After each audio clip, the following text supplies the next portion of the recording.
do one more friction example, and this time I'll try to be a little more careful about the conceptual part if you're having trouble there.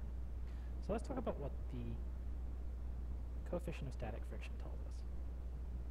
First, consider a wrong example. Let's say that the coefficient of static friction told us exactly how hard friction was always pushing. So I'm just going to have a block that's 50 newtons, and I'm going to pretend that the coefficient of static friction with the floor is 0.5. Okay. So if this told us how hard friction we're always pushing, 5 times 50 newtons, then that would mean static friction is always pushing with 25 newtons.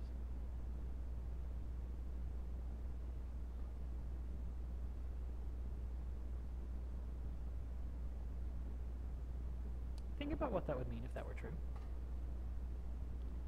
Remember Newton's second law? So net force equals, that's a terrible M, net force equals mass times acceleration.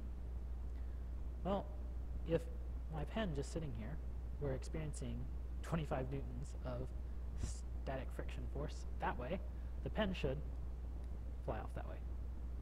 But that's not what happens when I set a pen on the ground. So that can't be what this is telling us.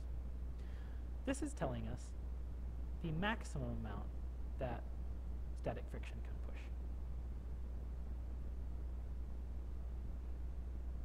So this is the most that static friction can push, and if we really want to be specific. But in general, it's hard to tell the difference between this and just a little more than this. So it's okay in this case to be slightly sloppy and say, yes, just less than.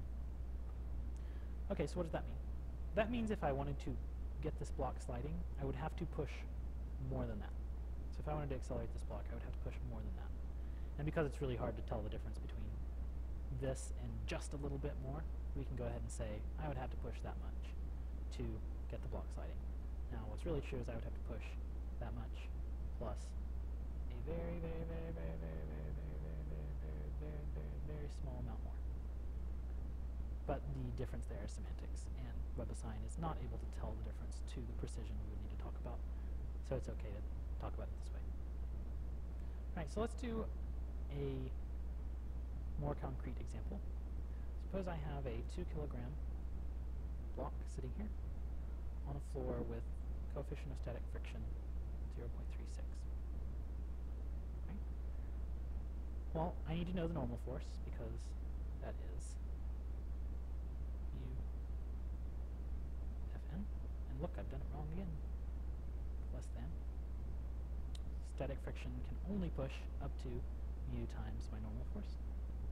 Well, since the block isn't flying off toward the ceiling or falling through the floor, we know it's in equilibrium as far as our vertical direction is concerned.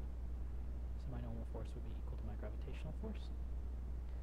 And if we use my favorite estimation that little g on Earth is about 10 newtons per kilogram, then this is just a 20 newton block. So Fn is 20 newtons, which means the most that static friction can apply is 0.36